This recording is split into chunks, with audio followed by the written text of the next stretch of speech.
Welcome to the Slop Farm. Enjoy the video. You'll first confirm iCloud and Siri are enabled so reminders sync and respond to voice. Once done, open the Reminders app and tap Plus or New List to create a list for this project.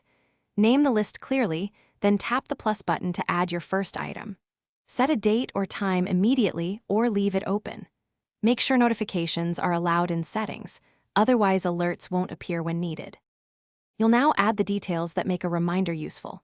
Tap a reminder to edit, then add a time, date, repeat interval, and priority so it behaves predictably. For context, attach a location to trigger when you arrive or leave, add notes or files, and apply tags to organize across lists. Once these are set, use Siri to create similar items hands-free by saying, "Remind me to," and confirm any ambiguous times or locations. To finish, review your list, assign items to people if collaborating, and use smart lists to surface overdue or flag tasks. Mark reminders done with a tap or swipe to keep lists current. If a reminder doesn't alert, make sure Focus or Do Not Disturb isn't silencing notifications, verify reminders is allowed in notifications, and confirm the correct iCloud account is active.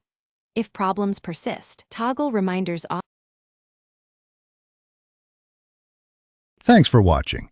Consider subscribing if we helped you today.